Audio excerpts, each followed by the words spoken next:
여러분 안녕하십니까? 포항 MBC 뉴스입니다. 오늘은 대체로 맑은 가운데 강한 햇살이 내리쬐겠습니다. 낮 최고 기온 27도에서 32도로 덥고 습하겠습니다. 조주경 기상캐스터입니다.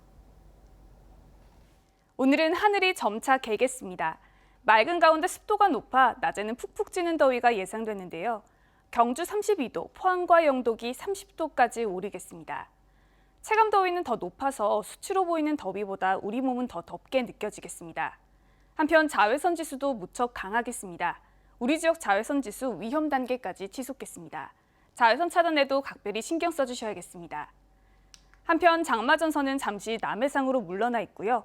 내일부터는 차츰 북상해서 다시 장맛비가 내리겠습니다. 자세한 지역별 날씨입니다. 오늘 맑은 날씨 속에 덥겠습니다. 낮 최고 기온 울진 27도, 포항과 영덕이 30도, 경주 32도입니다. 울릉도와 독도에는 오전까지는 구름이 많다가 오후부터는 맑겠습니다. 울릉도 26도, 독도 24도입니다. 동해상으로는 흐리고 구름이 많겠습니다. 바다의 물결은 동해 전해상에서 2.5m까지 일겠습니다. 내일은 장마전선이 다시 북상하겠습니다. 장맛비는 수요일부터 금요일까지 길게 이어지겠고요. 이번에도 강한 비가 올 가능성이 높아 주의가 필요합니다. 날씨였습니다. 포항시 흥해읍 주민들이 영일만항과 울릉도를 오가는 여객선 노선을 신설해 줄 것을 항만 당국에 건의하고 나섰습니다. 지진으로 침체된 지역 경제를 살리기 위해서인데 울릉군의 대형 여객선 유치 사업이 부진한 상황이어서 추진 여부에 관심이 모아지고 있습니다. 한기민 기자가 보도합니다. 포항시 흥해읍 사회단체들로 구성된 여객선 추진위원회는 영일만항에서 울릉도를 오가는 여객선 노선을 신설해달라는 주민 청원서를 포항지방해양수산청에 제출했습니다. 흥해읍 성인 인구의 80%인 2만여 명이 서명했습니다. KTX 포항역은 물론 인근 고속도로와도 가까워 접근성이 뛰어난 데다 백길이 다변화되면 울릉 주민들에게도 도움이 된다는 겁니다.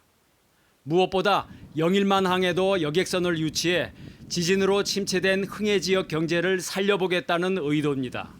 상권을 활성화시키려고 하면은 여객선에서 많은 사람들이 여기서 같이 들어와서 식사도 하고 여러 가지 상품도 사가기도 하고 하는 그런 어떤 목적을 두고 경제가 활성화되지 않겠나 이런 목적이 있습니다. 주민들이 제시한 여객선 계류 장소는 컨테이너항 바로 옆에 어선부두. 수심이 깊은 데다 파도가 잔잔해 접안이 가능하고 어민들도 상당수 동의한다고 밝혔습니다. 영일만항이 지금 어민으로서는 너무 낙후돼 가지고 지금은 이제 사람 속에 장사를 하고 유치 쪽으로 가서 우리도 이거 활성화를 한번 시켜보자. 포항지방해양수산청은 선석 확보 여부가 관건이라는 입장입니다. 어선 등 각종 선박들의 입출항에 방해가 되지 않고 터미널과 주차장 등을 지을 수 있다면 여객선 접안도 가능하도록 항만 기본 계획을 변경해 여객선사 공모 절차를 밟는다는 겁니다. 시설이 적합하냐 안 하냐, 선박 교통 안전에 문제가 있나 없나 등등 비롯해서 면허 기준이 있습니다. 입법상에. 네. 그 기준이 충족한다고 판단이 되면은 그 사업자 공모를 하는 거예요. 하지만 당장 상당수 낚시 여선들은 반대하고 있어서 기존 항만 이용자들의 이해관계를 풀어야 하는 게 급선무입니다. 포항지방해양수산청은 수협을 통해 어민들의 의견을 수렴하고 내부 검토와 관계기관 협의를 거쳐 다음 달 초에 공식 입장을 밝힐 예정이어서 추진 여부에 관심이 모아지고 있습니다. MBC 뉴스 한기민입니다. 포항 지진을 촉발한 지열발전소의 시추기가 조만간 철거될 전망입니다. 지진 피해 주민들은 시추기 철거는 지진 흔적 지우기라며 반발하고 있고 대응이 늦기는 했지만 포항시의회도 시추기 철거 중지를 촉구하는 성명서를 발표했습니다. 김기영 기자입니다. 시추 장비 소유권을 지닌 신한캐피털이 지난 2월 인도네시아 업체에 시추기를 19억 원에 매각하면서 철거는 예고됐습니다. 이달 초 외국인 해체 기술자들이 입국했고 코로나19 자가 격리가 끝나면 사유시설의 철거 작업을 막을 방법은 없습니다. 철거 소식을 들은 지진 피해 주민들은 크게 반발하고 있습니다.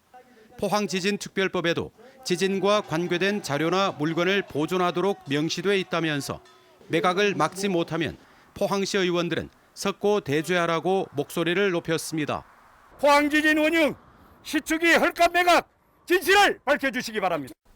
포항시의회도 지열발전 사업의 핵심 증거인 시축이 철거 중단을 요구했습니다. 포항시와 범대위가 진상조사가 완료될 때까지 시축이 철거를 유보해달라는 공문을 수차례 보냈지만 정부가 묵살했고 강 건너 불구경하는 태도에 시민의 공분이 일고 있다고 경고했습니다. 지진 발생 원인의 사실 규명과 기술적 과실의 실체를 파악하기 위해서는 진상조사가 완료될 때까지 시축이 등 시설물의 철거는 반드시 중지돼야 한다. 김성조 의원은 5분 자유 발언에서 스위스와 독일은 지열발전 시설을 보존한 반면 우리 정부는 지열발전 흔적 지우기를 앞장서고 있다고 반발했습니다. 국가적으로 중요한 시축일을 관광역사관 건립 등 다양한 활용 방안을 위해 범시민적 매입 운동을 벌려나가도록 대안을 제시합니다. 지열발전소가 있어 지진 피해가 가장 컸던 흥해 주민들은 오는 22일 실질적인 지진특별법 시행령 개정안 마련과 시축이 철거 중단을 촉구하는 시민 총궐기 대회를 준비하고 있어 반발은 확산 조짐을 보이고 있습니다. MBC 뉴스 김기영입니다. 경주 월성원전 내 사용 후 핵연료 임시 저장 시설인 맥스터 증설 여부를 결정하는 공론화 절차가 끝났습니다. 공론화 과정에 대한 불투명성과 공정성 논란이 여전히 커서 정부의 최종 결정까지는 상당한 반발이 예상됩니다. 임재국 기자입니다. 월성원전의 사용 후 핵연료 임시 저장 시설인 맥스터 증설을 위한 지역 공론화가 마무리됐습니다. 지난 5월 월성원전 지역실행기구가 공론화를 본격적으로 시작한 지 석 달여 만입니다.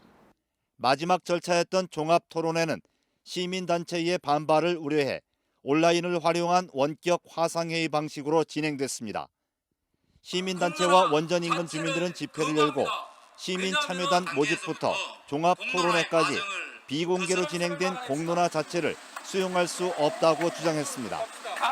특히 절차의 공정성이 훼손되고 각종 의혹도 제기된다며 공론화를 중단하고 원점에서 다시 논의할 것을 촉구했습니다. 3,000명 설문조사도 비공개로 진행이 됐고요. 또 150명 시민참여단 선정 과정에서도 찬반 비율이 공개되지 않는 등 선정 과정에서도 많은 문제가 있었고 또 최종 종합토론도 비공개로 각 가정에서 화상 토론을 했는데 맥스터 증설을 위한 지역 공론화는 대부분 끝났지만 정부의 최종 결정은 당초 7월 말보다 다소 늦어질 것으로 보입니다. 150명의 시민 참여단을 대상으로 이루어진 찬반 설문조사 분석과 최종 보고서 작성이 일주일 이상 걸리기 때문입니다. 또 최종 보고서를 토대로 열리는 주민 설명회 등을 감안하면 월성 맥스터 증설 여부에 대한 정부의 결정은 다음 달에야 가능할 것으로 보입니다. 최종 수령 결과가 나오면은 재검토위원회에서 검토를 해서 결과 설명을 할 것이고 거기에 따라 권고안을 작성해서 산업자원부에 제출하게 됩니다. 맥스터 증설에 대한 지역 공론화는 끝이 났지만 의견 수렴 절차에 대한 정당성과 투명성을 잃었다는 비판이 여전히 높아서 정부의 결정까지는 상당한 갈등과 진통이 예상됩니다. MBC 뉴스 임재욱입니다.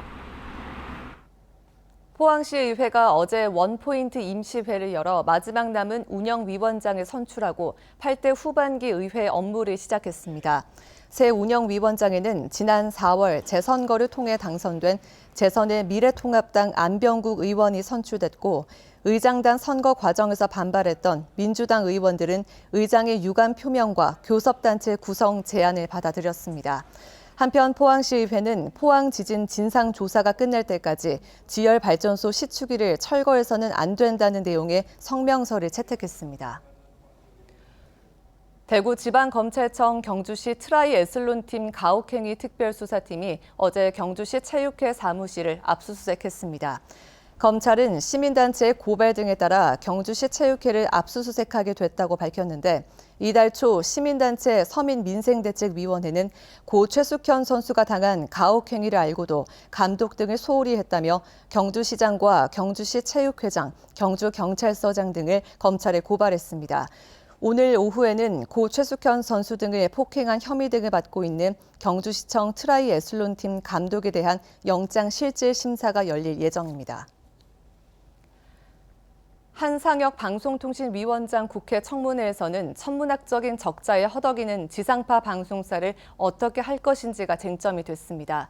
그중에서도 심각한 경영난에 휩싸여 있는 지역 방송에 대한 대책을 묻는 질문이 잇따랐습니다. 김철원 기자입니다. 제5기 방송통신위원회 위원장으로 내정된 한상혁 후보자 청문회에서는 지상파 방송사들의 천문학적 재정 적자가 화두였습니다. 수천억 적자 늪에 빠진 경영 상황이 개선되지 않으면 방송의 공영성을 지킬 수 없을 것이라며 방통위가 나서 방송사 재원 구조의 큰 구조를 바꿔야 할 때라고 주장했습니다. 40년간 동결되어 있던 KBS 수신료를 인상을 적절한 규모로 해야 할 때가 왔다. 그리고 이 KBS 수신료 인상으로 인해서 여유가 생긴 방송 광고의 여유분들을 타 방송 매체로 이전시키는 이런 시장의 선순환을 만들지 않고서는 지금 이 지상파의 위기를 극복하기가 굉장히 불가능해진 게 아니냐. 반면 미디어 시장이 급변하는 상황에서 직접 수신이 3%도 채 못 되는 지상파를 살리는 데만 방통위가 집착해서는 안 된다는 반론도 나왔습니다. 기존의 레거시 미디어에 너무 집착하는 거 아니냐. 과감하게 털건 털어야 되는데 털지 못하고 새로운 뉴미디어 환경이라든지 그런 데 대해서 신속하게 접근해가지 못하는 것이 아니냐. 지상파 방송사 중에서도 특히 사정이 어려운 지역 방송을 위해 무슨 고민을 하고 있는지를 따져 묻는가 하면 인건비가 40%나 상승을 하였습니다. 우리 지역의 프로그램 하는 건 지금 거진 다 인건비가 다라고 보고 있습니다. 그래서 우리가 지역에 있는 언론 회사들 굉장히 어려움을 많이 겪고 있는데 서울의 대형 방송사들이 지역 방송사들 어려움에 대해 나몰라라는 현실에 대해서도 질타가 이어졌습니다. 2012년 한국방송광고진흥공사는 MBC 본사와 지역 MBC 방송사 간의 광고 매출 비중을 합리적인 수준으로 유지하는 네트워크 지원 방안을 밝힌 바 있습니다. 하지만 아직까지 이행되지 않았고 오히려 더 악화되고 있는 실정입니다. 한상혁 후보자는 지상파 방송사들의 어려움에 공감하고 대책을 고민하고 있다면서 지역방송 지원 대책에 대해서는 원론적 수준의 답변을 내놓았습니다. 사적개혁에 의해 가지고 결정이 되는 문제이기 때문에 저희들이 직접적으로 관여하거나 할 수 있는 문제는 아니라고 생각을 합니다. 하지만 말씀하신 대로 지역방송의 존폐가 걸려있는 상황이기 때문에 그런 부분에 있어서 합리적인 대안이 도출될 수 있도록. 한편 인사청문회장에서는 급변하는 미디어 시장 변화에 맞춤한 방송 관련 법률의 개정과 미디어 혁신기구 출범 등이 필요하다는 지적이 나왔습니다. MBC 뉴스 김철원입니다. 지방자치의 근간이 되는 지방자치법 전부 개정안이 20대 국회에서 제대로 된 심의조차 하지 못하고 폐기됐는데요. 21대 국회가 다시 제2법을 예고했지만 지방정부의 실질적인 권한을 보장하지 못하고 있다는 지적입니다. 안동시의회가 전국 처음으로 권한을 보장하는 법률안 수정촉구 건의안을 제출했습니다. 조동진 기자의 보도입니다. 지방자치법 전부 개정안 제29조에는 지방자치단체는 법령의 범위에서 그 사무에 관하여 조례를 제정할 수 있다라고 규정하고 있습니다. 법령의 범위라는 문구가 사실상 자치적인 조례 제정에 걸림돌이 되고 지방의 자율성 확대를 발목 잡고 있습니다. 안동시의회가 이 같은 지방자치법 전부 개정안을 수정할 것을 강력히 촉구하고 나섰습니다. 전부 개정안이 재발의된 것은 사실 환영할 만한 일입니다만은 208개 조항을 면밀히 검토를 해보면은 사실 지방 정부를 중앙에 종속시키기 위한 하나의 제도적 장치를 마련하는 여러 가지 독소 조항들이 있습니다. 수정의 기본 방향은 자치 규제의 확대가 아니라 자치와 자율의 확대, 자치 사무와 입법, 조직, 재정 권한의 확대, 의결 기관으로서 지방의회의 위상을 높이는 것입니다.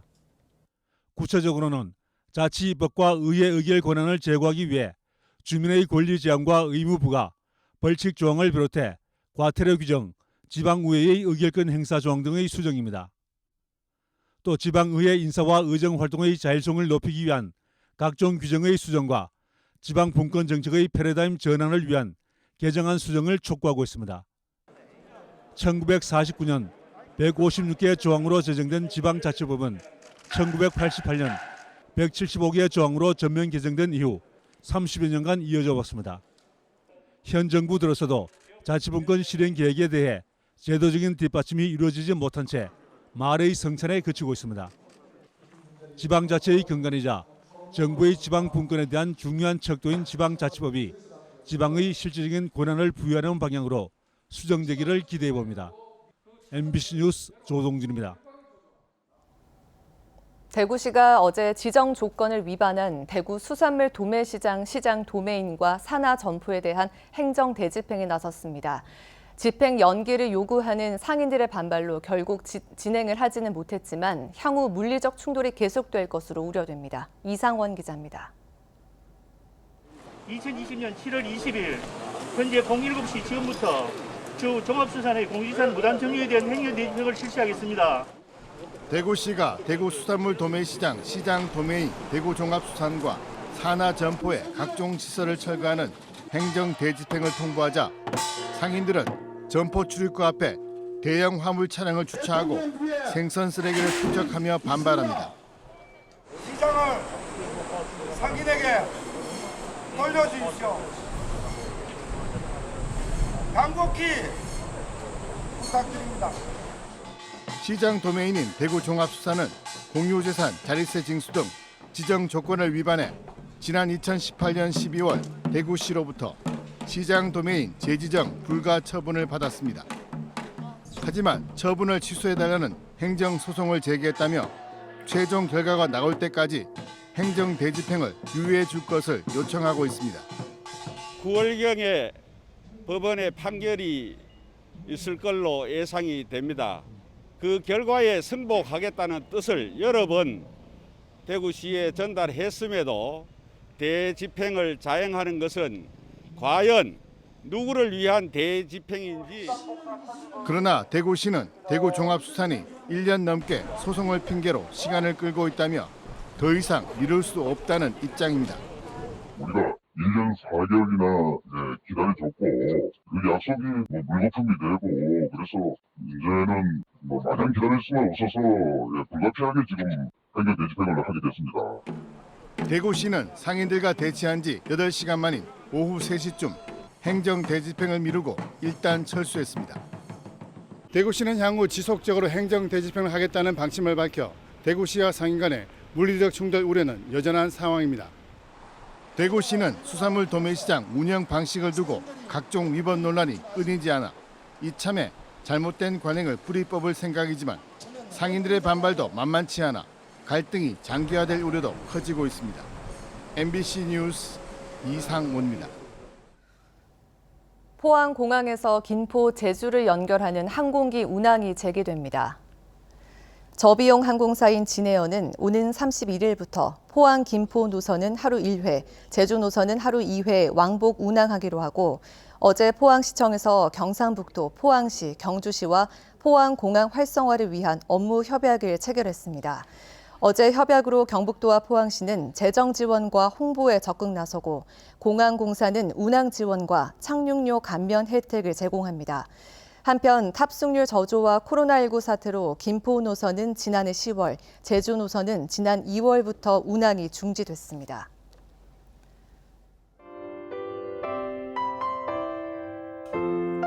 오늘은 하늘이 점차 개겠습니다. 맑은 가운데 습도가 높아 낮에는 푹푹 찌는 더위가 예상되는데요. 경주 32도, 포항과 영덕이 30도까지 오르겠습니다. 체감 더위는 더 높아서 수치로 보이는 더위보다 우리 몸은 더 덥게 느껴지겠습니다. 한편 자외선 지수도 무척 강하겠습니다. 우리 지역 자외선 지수 위험 단계까지 치솟겠습니다. 자외선 차단에도 각별히 신경 써주셔야겠습니다. 한편 장마전선은 잠시 남해상으로 물러나 있고요. 내일부터는 차츰 북상해서 다시 장맛비가 내리겠습니다. 자세한 지역별 날씨입니다. 오늘 맑은 날씨 속에 덥겠습니다. 낮 최고 기온 울진 27도, 포항과 영덕이 30도, 경주 32도입니다. 울릉도와 독도에는 오전까지는 구름이 많다가 오후부터는 맑겠습니다. 울릉도 26도, 독도 24도입니다. 동해상으로는 흐리고 구름이 많겠습니다. 바다의 물결은 동해 전해상에서 2.5m까지 일겠습니다. 내일은 장마전선이 다시 북상하겠습니다. 장맛비는 수요일부터 금요일까지 길게 이어지겠고요. 이번에도 강한 비가 올 가능성이 높아 주의가 필요합니다. 날씨였습니다. 이상으로 포항 MBC 뉴스를 마칩니다. 여러분 고맙습니다.